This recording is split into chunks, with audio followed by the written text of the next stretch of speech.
Hi there, I'm Davey Cretin for Cretin Classics, and I'm here to review, a little bit late, but better late than never, the brand new Deep Purple studio album called Equal One. Deep Purple Equal One. This is my album review. It's their 22nd studio album. It's their first with their new guitar player, Simon McBride. He replaced Steve Morse, who had been with them for quite a number of years. It's their fourth studio album in a row, produced by Bob Ezrin. If you want to include the covers album, Turning to Crime, from a couple of years back, then it's their fifth album in a row with Bob Ezrin. But I'm not counting that as a studio record. The album has 13 songs. It's 52 minutes long. It was recorded in multiple studios over 2023 and 2024. And the record label it's on is called Ear Music. Besides the new guitar player, Simon McBride, the other players, of course, Ian Gillan on vocals, Roger Glover on bass, the great Ian Pace on drums. Oh, is he underrated? What a drummer. Still, for a guy in the 70s, the guy is still a force on drums. And Don Airey on keyboards. So that's the lineup. Bob Ezrin is the producer. He does some backing vocals, tambourine on the song. He does some orchestral arrangements, as well as Don Airey. The Nashville Music Scoring play orchestra on track 6. That's where Airey and Ezrin do the orchestral arrangements. Patricia Shirley Okujin, I hope I'm pronouncing her name correctly, on backing vocals on a bunch of songs. Also, Camille Harris on backing vocals on a bunch of songs. I'm going to run through the chart action quickly because Deep Purple are very popular. So in Australia, it reached 58. Austria, number 2. Belgium on the Flanders charts, number 8. On the Wallonia charts, number 6. The Czech charts, 7. Danish, 14. Dutch, 8. Finnish, 3. French in France, number 16. German, it went to number 1 in Germany. Ooh, nice. Hungarian charts reached 14. The Italian charts, it peaked at 16. Japanese charts on the Oricon chart, number 34. On the Billboard Japanese chart, number 31. The Polish chart, number 2. Nice placing in Poland, boys. Scottish charts in Scotland, number 3. Spanish charts, 42. Sweden, it reached number 1. The Swiss charts also number 1. UK album charts, 12. The UK independent albums, number 1. UK rock and metal chart, number 2. The last few right here in America. US top album sales in Billboard, number 19. And the US top hard rock albums, number 24 in Billboard. This little statement comes from an early press release on the album, and it sort of explains it's not really a concept album, maybe more of a thematic album. And here it is, and I'm going to quote this quote, the new album title symbolizes the idea in a world growing ever more complex, everything eventually simplifies down to a single unified essence. Everything equals one, end quote. So hence the album title, Deep Purple Equal One. So the 13 songs, I'm going to do a brief track by track analysis. The first song, Show Me, I think it's one of my highlights here. 4-minute song, and I love the guitar motif that McBride comes in with. And that little riff he does, it's such ear candy. It's very catching. The bam bam bam bam bam bam bam bam bam bam. Very catchy. Love it. I love that little descending riff. There's also some nice dual leads that just lead off the album in the solo section here. Starts off with a keyboard solo, guitar solo, keyboard, guitar, keys, guitar, and then a dual lead right back into the song. It segues right back in. And the song, it's the typical Ian Gillan, salty lyrics. And we'll leave it at that for now. But more on that later. Track number 2, a little over 4 minutes, called A Bit on the Side. And of course, if you know Ian Gillan, it has those salty lyrics again. That's the way he is. Even at 79, he's still sowing his wild oats, let's say. The song he talks about Charlene, and I work with a girl named Charlene, so that caught my ear when I heard that. I said, "Oh, I know a Charlene now at my job." So nice gal, cool lady. There's some really nice drum work on this song by Pacey, and like I said before, great underrated drummer. I mean, just those fills he does on the song "Burn," even though it's about 50 years ago. Who plays drums like that? Very few drummers can. And Ian Pace is a drum god. And he still brings the thunder here on this album. So points for Ian Pace on the drums. I'm going to try and refer to the players by their last names because we have two Ians. We have Ian Pace on drums, Ian Gillan on vocals. Moving on, there's some fine synth work on this song from Don Airey. And I put more innuendo lace lyrics from Gillan. And there's a nice Simon McBride guitar solo here from about the 3 minute mark to the 3:35 mark. And he proves his mettle on this album. That's Mettle. Guy's a really good player and he fits in well. I mean, I thought once they lost Steve Morse, what are they going to do? I mean, I've seen Steve Morse live with a bunch of bands. I've seen him live with the Dixie Dregs. I've seen him live with Deep Purple, and I've seen him live with Flying Colors. So I've seen Steve Morse with three different bands, and Steve Morse was a guitar god. He still is a guitar god. But McBride, he surprisingly he just fits in and slots in with Deep Purple really well, and he brings a bit of the technical side that Morse has, I would say, and he also has that throwback to that a bit of wild, reckless abandon that Richie Blackmore had. I think some people think that's what was missing with Purple the past number of years. They got sort of used to Steve Morse, and it's a little more edgy now that McBride is back. But he does some fine work on this album. I do want to say that.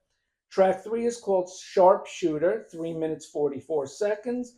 Hard rock riff from McBride right away.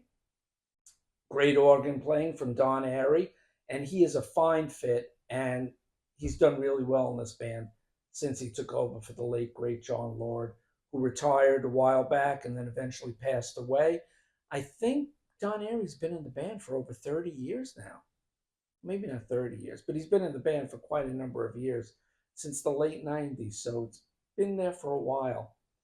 And he's a fine heir to John Lord, and he does some great organ work.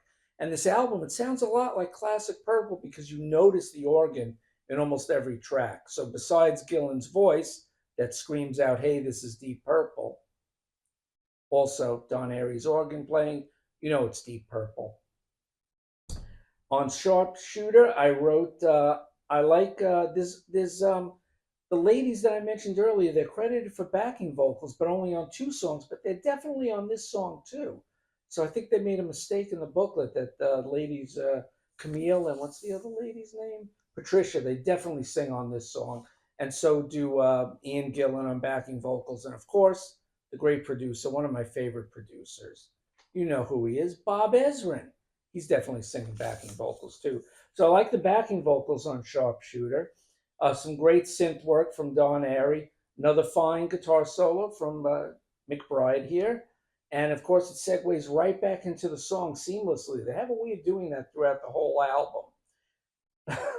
More overtly sexual lyrics from Gillan, I wrote down, laughing at my notes because it's typical Gillan. Track 4, Portable Door. That was the first single from the album. And that's another highlighted track along with Show Me. I have a little star next to it. So Portable Door, 3 minutes 48 seconds. It's got a great chugging rhythm from Roger Glover, and you hear Roger Glover a lot on this album. And I like when I hear the bass, it just pops out and you hear him chugging along. And of course, Ian Pace. So this has a nice rhythm to it. It's very catchy. Lots of organ from Don Airey here. Another great solo from McBride. Then Airey on the organ. Sounds like I wrote old school John Lord, like I said earlier. And it has what you notice about this song, Portable Door. It has that signature Deep Purple sound. So I want to point that out. The next song, track 5, Old Fangled Thing, a hair over 4 minutes long. Glover's bass, Roger Glover's bass is prominent here, along with Airey's organ, once again. Here he goes again, Ian Gillan. He says, "I was dicking around." And the first time I heard that, I had to Did he just say what I think he said? Yeah. He said, I was just dicking around, to quote Ian Gillan. And then he says a line or two later, now I'm a living wreck. And of course, Living Wreck, as every Deep Purple fan knows, is a callback to their classic in rock album from 1970, where the song was called Living Wreck. So it's a nice throwback and reminds you of their glorious past by Ian Gillan mentioning Living Wreck multiple times in this song, Old Fangled Thing. Maybe that's the reference. The old fangled thing is the living wreck, perhaps. Interesting. I never thought about that.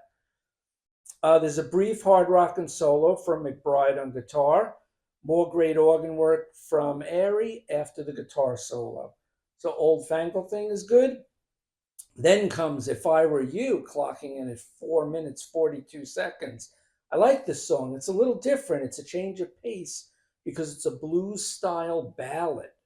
Good intro guitar work from McBride, and the verses are punctuated by Airy's tasty organ work.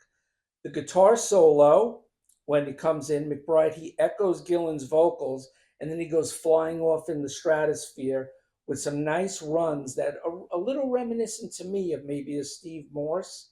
He has that sound, that fast flurry of notes. It reminds me a little bit of Morse, but it's McBride doing it, and it fits in really well here to the song. This is the song that has the orchestration, and it's some nice orchestration towards the end of the track. You really hear it with some cool call and response vocals. So I like the way the song ends. It ends very well. So that's another one of the three so far songs I've highlighted. If I Were You at track 6. Track number 7, Pictures of You, 3 minutes 51 seconds. Another song I highlighted here. Melodic. It's got a great organ work from Airy. That seems to be a theme here. I keep repeating that. Very catchy chorus here. So it's ear candy. It's catchy. You remember it. And I like the line when Ian Gillan sings, "These cameras never lie," referring to his eyes as cameras. And that's another hook in the way he repeats it throughout the song. I just like that line.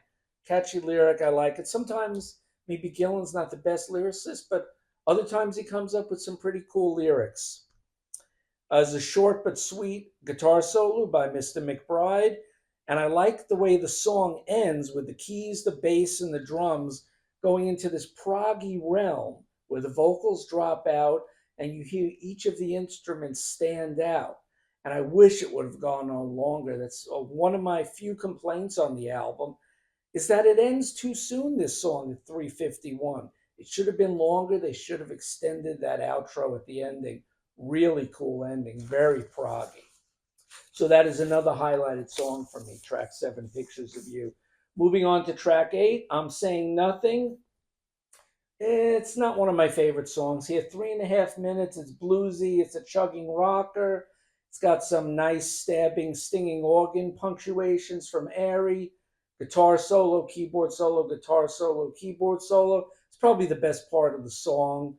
It's okay. I like the solo section, but the rest of the song really doesn't stand out for me. That's just the way I personally see it. Track 9, another single, a pre-release single, Lazy Sod. This, now we're talking again. This brings the album right back up, 3 minutes and 40 seconds. This is a classic Deep Purple tune with organ all over the place by Don Airy. Love it. McBride has a nice wailing solo, comes in 1:30 for about 30 seconds till 2 minutes. Then in Don Airy organ solo for about 35, 36 seconds. And there's some nice outro guitar playing from Simon and McBride here. So good job on this one. Lazy Sod, an excellent track. And it stands up, not just because it was a pre-release, and I've heard it a few more times than the other songs. It's just a real highlight on the record, I would say. Coming in at number 10, track 10, Now You're Talking, hair over 5 minutes. It comes storming out of the gate with some speedy, spitting lyrics from Ian Gillan, but about a minute in, he tries to go back to his former screech singing ways, but back in the day, he could hit those super high falsetto notes, and now it's a little grating. And even though he only does it for a few seconds, it alienates me a little. It brings this song down for me. And it's another spot where I say, why did he do that? Why didn't Ezrin say, let's don't do it, just sing it normal or delete it? But they kept it in, and it doesn't thrill me. It's the way I see it. I do love the guitar and keyboard solo sounds in the song. McBride fits in great, I wrote, and Airy has some stellar synth work here. So it's the solo section once again that brings up the album. And I like the way they do the dueling solos, where it's guitar, keyboard, or keyboard, guitar, keyboard, guitar. They do that throughout the album, starting with track one, and it's really nice. It reminds me of some of the old Dream Theater albums, where Petrucci used to do the dueling keyboards with the original keyboard player, Kevin Moore. And once he left and they got other keyboard players, and Dream Theater never really did that again. I miss that about Dream Theater. But I'm off on a tangent. Back to Deep Purple here. More sexual come ons from Ian Gillan. And every time I read it, I laugh. Is it because he's a 79-year-old guy? Maybe. But nice drum work from Ian Pace on this song. So now you're talking, I would say the musicianship saves this song compared to the way Ian sings it and some of his vocals, some of the lyrics too. Track 11, another highlight for me, called No Money to Burn. It's short, it's 3 minutes, 21 seconds. The intro it always reminded me of another Deep Purple song, and I was racking my brain. What Deep Purple song does this remind me of? And then it hit me. It's a slowed down version of Nobody's Home from Perfect Strangers from 40 years ago. I was listening to the album one last time, making my notes right before I taped this. And I'm like, I stopped it. I said, what song does that remind me of? And I rewound it. And I was like, it's Nobody's Home slowed down. So it's another callback to Deep Purple's past, which is Aces in my book. So I like this song. It's a little bit of a slowed down version of Nobody's Home. It has a really good groove. It's a slowed down. It's not bluesy. It's not a ballad, but it has a slower groove, maybe a mid-paced groove. But it's a nice song, and it has that classic Deep Purple swagger that I love so much, and that Ian is still bringing as a 79-year-old man. And I should stop saying that because he'd probably kick my rump if he heard me say that. It's got a nice breakdown into a really good Simon McBride guitar solo and a very cool synth solo from Don Airey. He has some different synth sounds on here. I know it's not the old school 70s analog synths, but they sound good, and I like Airey's work. I mean, to me, the standout stuff on this album is that Ian Gillan still sounds good at his age. End it there, David, end it there. The guitar work from Simon McBride. The songs are really good for the most part. And of course, Don Airey's keyboards. And needless to say, Roger Glover on the bass, bringing it. He's nice and loud in the mix. And Pacey's drum work. Guy's still a force in his 70s. I think he's 76 or so. Moving on, track 12, I'll Catch You. The shortest song on the album here. It's a slow blues. It's sort of a Gillan showcase on the album. It's more about Gillan than anything until Simon slides in with a really tasty bluesy guitar solo. And also, I wrote here, to me, it shows a bit of signs of Steve Morse on the guitar, but it fits in well, that bluesy sound. Track 12, I'll Catch You. Moving on, the last song here on display is the longest track, almost 6 minutes, coming in at 5:50, Bleeding Obvious. And this is the Prague song. And this is where the musicianship really stands out for Deep Purple. I really love this song, and it's a great way to end the album. Hopefully, they'll be making more records, because just to do one record with Simon McBride, I'd really love to hear another album. I heard from a lot of my friends who saw the tour that Deep Purple were great, and they couldn't believe how they were on fire. Like they got sort of a new fire in their belly, getting the new blood of Simon McBride and the band. So on this song, I wrote great proggy intro. McBride's solo has a slight Middle Eastern motif to it. And then about the 3-minute mark, there's this hammering section, which sort of takes you back to the old Deep Purple sound from 1970s in rock. And then it has a mellow vocal musical section from 3 to 4 minutes after the bit of the hammering riff. The Middle Eastern riff motif returns with some nice organ work from Don Airey. Definitely the proggiest thing on display throughout this album, and I think it ends the album well. So if I count my starred songs, one, two, three, 4, 5, 6, 7. 7 out of 13 songs I really like. Most of them are good. A couple, maybe if you want to leave off, but it's still a really good album overall. I'd probably give it an 8.5 out of 10 if I were to rate it. I'm just doing that off the top of my head. I didn't even write that down anywhere, but I should give it a rating. Probably an 8.5, maybe take off a few points for the few little quibbles I had here and there, but overall, it's a really good album. I highly recommend it. Of course, I bought the album, or I should say, my sister Mandy got it for me out of state. She got it up in Maine, and as Blue Oyster Cult would say, it's so lonely in the state of Maine. She got me the CD, and now that I'm out of town, I forgot to bring it with me. So I do have it, and of course, my wonderful girlfriend Tia will put in the image of the album, Deep Purple Equal One, on Ear Music. Highly recommended. I'd give it an 8.5. Aces, guys, keep up the good work and good luck on the tour. I'm Davey Cretin for Cretin Classic. Thank you for watching. Like, subscribe, and comment below. Tell me what you think of the new Deep Purple album, Equal One, on Ear Music. And remember, rock out, prog on, and pogo. I will see you soon with more videos. Thanks for watching. Take care, everyone. Bye-bye.